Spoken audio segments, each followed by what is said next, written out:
ఇప్పుడు మనం Shaligouraram police station ముందు నిలబడ్డం. ఎందుకంటే ఇక్కడ మన social media field marshals Raghu కానీ సీన్ కానీ ఆ టీం అంతా నాగేష్ కావచ్చు అందరినీ ఒక జెన్యూన్ ఇష్యూ గురించి ఖమ్మం పోయే క్రమంలో అరెస్ట్ చేసి ఇక్కడ పెట్టిండ్రు.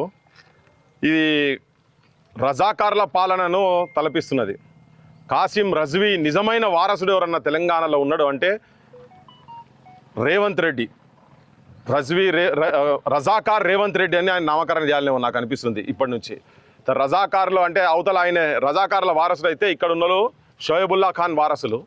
అంత ఈజీగా ఏం వదిలిపెట్టేది ఏమి ఉండదు. ముగ్గురు త్రిమూర్తులు కలిసి త్రిలింగాల నేల తెలంగాణను అవమానపరుచుకుంటా వాళ్ళ చేతులలో బందీగా పెట్టినరు. ముగ్గురేమో ఖమ్మం జిల్లాలో ఉన్నటువంటి ముగ్గురు మంత్రులు, తర్వాత చంద్రబాబు నాయుడు, తుమ్మల నాయుడు, రేవంత్ నాయుడు. ఈ ముగ్గురు నాయుడులు కలిసి చెంచాగిరి ఎవరిది? చంద్రబాబు చెంచాగిరి రేవంత్ రెడ్డి చేస్తున్నాడు ఇక్కడ. ఈ చెంచాగాని నాయకత్వంలో ప్రజాపాలన ఎట్లున్నదంటే ఇంత అవమానకరంగా అంటే భారతదేశంలో ఒక ప్రధానమైన పిల్లరు మీడియాను, జుడిషియరీ అనే ఒక పిల్లర్ను రెండింటిని బడి బాజార్లో గడ్డపారలు పెట్టి నరుకుతున్నారు వీళ్ళు. ప్రజాపాలన రాజ్యాంగం పుస్తకం చేతిలో పెట్టుకొని పోయినటువంటి రాహుల్ గాంధీ పార్టీకి సంబంధించినటువంటి ముఖ్యమంత్రి తెలంగాణలో. ఎందుకంటే కోర్టు ఆర్డర్లు ఉన్నాయి. ఇప్పుడు మనకేమైనా ఇబ్బంది అయితే, జనాలకు ఏమైనా ఇబ్బంది అయితే పోలీసు వాళ్ళు ఇంటలేరు, రాజకీయ నాయకులు ఇంటలేరు అంటే వీళ్ళందరికన్నా పెద్ద మనిషి ఎవరయ్యా, వీళ్ళందరికీ మొగోళ్ళు ఎవరని అంటే కోర్టు ఆర్డర్ ఉంటే ఏదైనా బంద్ కావాలి. అసొంటి కోర్టు ఆర్డర్ ఉన్న తర్వాత కూడా ఈ దొంగలు, భూ డకైట్లు, దీనికి తెలంగాణలో బాసు రేవంత్ రెడ్డి పక్క. ఆయన పొంగులేటి శ్రీనివాసరెడ్డి మాట్లాడుకుంటా నాకు తెలియదని కరెక్ట్గా చెప్తుండు కదా. ఒకవేళ నీకు తెలియదు అనుకో, రాజీనామా చేయి.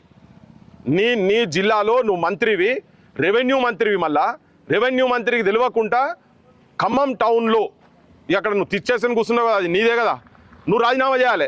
లేదంటే ముఖ్యమంత్రి ఇంటికి అడపోయి ధర్నా చేయి నువ్వు. సేమ్ బట్టి విక్రమార్క గారు కూడా చెప్తున్నా, నెత్తిలో కొట్టుకుంటేందుకు నీ డిప్యూటీ సీఎం పదవి నీ జిల్లాలో ఒకవేళ నీకు తెలియకుండా జరిగితే. మేమైతే అనుకుంటలేం. ఒకవేళ నువ్వు నిజంగానే మీకు తెలియకుండా జరిగేది ఉంటే మాత్రం ముఖ్యమంత్రి దగ్గర పోయి లొల్లి పెట్టుకోరు. మీరు ఇమ్మీడియట్ లొల్లి పెట్టుకోండి. వచ్చి ఏ గుడిసెలను అయితే మీరు ఆడ గులగొట్టినరో, వెలుగుమట్ల దగ్గర ఎంత ఘోరంగా అంటే ఒకరొకరు ఆ ఏడుపు ఇని గుండె పగిలికి నెల మీద పడి కొట్టుకుంటారు పాపం. పైసా కూడగట్టుకొని కూలి పని చేసుకుంటోళ్ళు, వాళ్ళు చిన్నగా ఇండ్లలో పాసి పని చేసుకుంటోళ్ళు, అట్టి పండ్లు అమ్ముకునేటోళ్ళు, ఉల్లిగడ్డలు అమ్ముకునేటోళ్ళు, ఇటువంటి పనులు చేసుకొని చిన్న పిల్లలు చదివించుకుంటారు. వాళ్ళని చదివించుకుంటారు. పోనీ వాళ్ళకేదో పెద్ద ఆలిషాన్ కోట్ల ఆస్తి కావాలని కాదు వాళ్ళది. అది ప్రభుత్వ భూమి ఉండే. ఇవాళ కలెక్టర్ ఆఫీస్ ఆడికి వచ్చింది కాబట్టి ధరలు పెరిగినాయి. కలెక్టర్ ఆఫీస్ రాకముందు ఆడ తొండలు గుడ్లు పెట్టినాయి, బల్లులు గుడ్లు పెట్టినటువంటి జాగా అది. అటువంటి జాగాలో వాళ్ళు ఉన్నారు. ఉన్న తర్వాత అది కానూను ప్రకారంగా భూదానోళ్ళు డైరెక్ట్ వీళ్ళకి అలాట్మెంట్ చేసిండు. 1800 పైచిలకు కుటుంబాలను ఇవాళ నిర్దాక్షిణ్యంగా పోలీసు బలము, మిలిటరీ బలము, సిఆర్పిఎఫ్ వాళ్ళను మొత్తం పెట్టి కొన్ని వేల మందిని దేశం మీద దండయాత్ర పోయినట్టు పోతురు. మొత్తం వరద లెక్క పోయి ఆడ కూర్చొని ఎందుకే మా బొట్టులు అంటే భయం ఎందుకు, మరి రగంటే సీన్ అంటే వీళ్ళంతా ఎందుకు భయం, ఈ సోషల్ మీడియా అంటే భయం ఎందుకు? వాళ్ళ మెయిన్ స్ట్రీమ్ ఛానల్లో మొత్తం చూపిస్తున్నారు. ప్రజల లోపల ఇది పోతున్నది గట్టిగా. నిజమైన మీడియా జనం లోపల పోతుంది కాబట్టికే వీళ్ళ వాక్కును తొక్కాలనే ప్రయత్నం మీరు చేస్తున్నారు కదా. మీరెంత దొక్కితే to every action there is equal and opposite reaction అనేది ఎట్లయితే ఉన్నదో న్యూటన్స్ థర్డ్లా పక్కా దీనికి కూడా రియాక్షన్ ఉంటుంది. అంటే ఇది ఒక మహా ఉద్యమం లెక్క తయారు కాబోతున్నది, ఒక నందిగ్రామ్ లెక్క కాబోతున్నది అనేది ఎప్పుడైతే వచ్చిందో వీళ్ళకు భయం పుట్టింది, ఎన్ను పూసలా వణుకు పుట్టింది. కానీ అరే ఏం చేస్తారు అయ్యా, ఒక్క 62 ఎకరాలు ఇప్పుడు ఉన్నదైతే 32 ఎకరాలనే 31 ఎకరంలోనే కదా వాళ్ళు ఉన్నది. గా భూమి తెలంగాణలో భూమి గురించి మీరు మొత్తం తెలంగాణ పరువు తీస్తున్నారు. రేవంత్ రెడ్డికి నేను ముఖ్యంగా చెప్పాల్సుకున్నాను, రేవంత్ రెడ్డి నువ్వు తెలంగాణ పరువును దేశం ముంగట బజార్ పాలు చేసి నాశనం పట్టిస్తుంది. ఎందుకంటే ఇక్కడ కోర్టు ఆర్డర్లు కూడా అమలు కావు అని చెప్పేటందుకు ఇది ఒక్క పెద్ద నిదర్శనం ఇది కంప్లీట్గా. కానీ మొత్తం సమాజం మొత్తం దీన్ని చూస్తున్నది, సమాజం అబ్జర్వ్ చేస్తున్నది. నువ్వేం చేస్తున్నావు, నీ ఎంబడి నీకు సపోర్ట్ చేసినటువంటి చాలామంది ఇంటెలెక్చువల్స్ కూడా ఆత్మవిమర్శ చేసుకుంటున్నారు. చాలామంది ఆత్మవిమర్శ చేసుకుంటున్నారు. నువ్వు కాలిపోతావు, కూలిపోతావు. పోతివిరో రామన్నా పేదోళ్ళ ఉసురు తలిగి అన్నట్టు పోతవురో రేవంతు పేదోళ్ళ ఉసురు తలిగి బీదోళ్ళ ఉసురు తలిగి కన్న బిడ్డల ఉసురు తలిగి పసి కూనల ఉసురు తలిగి పోతవురో రేవంతు పేదోళ్ళ ఉసురు తలిగి అని ఇక రేపటి నుంచి మేము నీ మీద కూడా పాటలు పాడుకుంటూ తిరుగుతాం. టేక్మట్ల చిన్న కరెంటు నీళ్లు అడిగినందుకు అడిగిన పాపానికి వాళ్ళ పాదాల కింద నీళ్లు తీసుకొచ్చి నిలిసే నీడ కూడా లేకుండా చేసి బుల్డోజర్లు తీసుకొచ్చి వాళ్ళ గుడిసెల మీద తీసుకొచ్చి గుడిసెలు పీకుతున్నావు కదా, కొద్దిగా గింతనన్నా నీకు కనికరం అనిపిస్తలేదా? జనంది తప్పుే. నిజంగా తెలంగాణ మీద పైసా ప్రేమ లేనటువంటి వాడిని, తెలంగాణ వ్యతిరేకం ఉన్నటువంటి వాడిని తీసుకొచ్చి ముఖ్యమంత్రి చేస్తే ఇలా మన జనాలు కళ్ళకెళ్ళి కన్నీళ్లు కాదు రక్తాలు కారుతున్నాయి. ఒక్కొక్కరికి గుండె శోకమై ఏడుస్తున్నది. అది చూస్తుంటే జనం మొత్తము ఇంత అన్యాయమా, ఇంత ఘోరమా అని. ఒక దిక్కు చంటి పాపను 2 నెలల పాపను కాలుతోను తన్నేటువంటి నీ సుట్టపొడు తన్నేటువంటిది ఒక దిక్కు కనబడితే, ఇక్కడ ఉన్న పిల్లలను వాళ్ళే 8-10 సంవత్సరాలకెళ్ళి నీళ్ళే కూడా నానా గోసలు పడుకుంటా చిన్నపిల్లల కాడికెళ్ళి చదువుకుంటుంటే వాళ్ళను ఏదో మా బొట్టలం పోయి వాళ్ళకి ఏమైనా ఉపకారం జరగాలంటే ఇది మొత్తం వాళ్ళకు ఉన్న నీడ కూడా లేకుండా చేసినావు కదా. దీన్ని వదిలిపెట్టే సమస్యనే లేదు.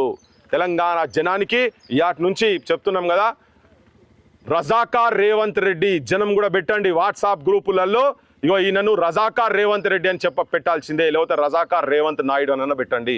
దీని తర్వాత ఈ సంఘటన జరిగిన తర్వాత ఇంకొకటి ఏం చెప్తున్నాడు, ఈ మీడియా మీద ఈ మధ్యలో బాగా మొన్న దొంతి రమేష్ కావచ్చు, ఎన్టీవీ చారి కావచ్చు, నువ్వు ఏమనుకుంటున్నావు మరి? నీ పాలనలో మొత్తం ఎవ్వని కాళ్ళు చెప్పేదేమో బయట ప్రజాపాలన, పచ్చి పిశాచుల పాలన, రాక్షస పాలన.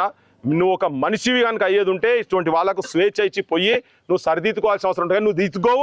నేను ఆల్రెడీ బ్రాండ్ చేస్తున్నాము, చేయాల్సిందే ఇప్పటి నుంచి. ఏం ఒప్పుకుంటారా దీనికి? రజాకార్ రేవంత్ రెడ్డి అంటానికి ఆటకెళ్ళి రజాకార్ రేవంత్ నాయుడు అంటారా? రజాకార్ రేవంత్ నాయుడు అని రేవంత్ రెడ్డికి, రేవంత్ రెడ్డి తెలంగాణ ముఖ్యమంత్రి.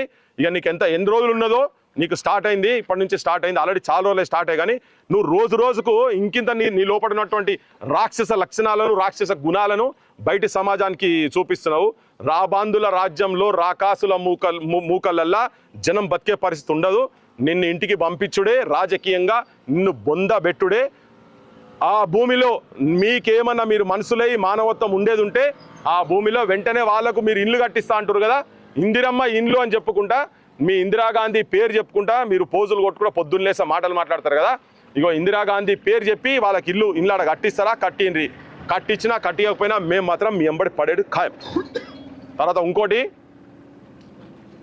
తుపాకీ తూటాలతోటి, లాఠీ దెబ్బలతోటి, ఇనుప బూట్లతోటి ప్రజావాక్కులను తొక్కాలనే ప్రయత్నం చేస్తే ఒకటి చచ్చిపోతే ఇంకొకటి పుడతాడు. గుర్తుపెట్టుకోండి. 100 రఘులు పుడతారు, 100 సీనులు పుడతారు, 100 పృథ్వీరాజులు పుడతారు. గుర్తుపెట్టుకోండి. బరాబర్ మీ అసొంటి దుర్మార్గుల ఎంబడి పడతారు, జనం ఎంబడి పడతారు. షోయబుల్లా ఖాన్ చేతులు నరికితే, జర్నలిస్ట్గా నరికితే, తన ఏళ్ళు కట్ చేస్తే ఆగలే. ఇప్పటికీ కన్నా వాళ్ళ వారసులు ఉన్నారు. ప్రభుత్వాలకు ముల్లెలు మూసేటువంటి వారు కూడా అటువంటి వాళ్ళు కూడా ఉంటారు. కానీ జనం ఎప్పుడు ఉద్యమాలు, తిరుగుబాటు చేసి ప్రజా సమస్యల మీద ఉండేటువంటి వాళ్ళు ఎంబడే ఉంటారు. అటువంటి జర్నలిస్టులు ఇంకా ఉన్నారు. ఇంకా కొత్త తరం వచ్చేట వాళ్ళందరూ కూడా విజ్ఞప్తి చేస్తున్నారు ఏంటంటే, తిరగబడండి, తిరుగుబాటు చేయండి, ప్రజా సమస్యలను ప్రజలకు, పాలకులకు చెప్పే ప్రయత్నం చేయండి. జై తెలంగాణ, జోహార్ తెలంగాణ మన వీరులకు, జోహార్ తెలంగాణ మన వీరులకు.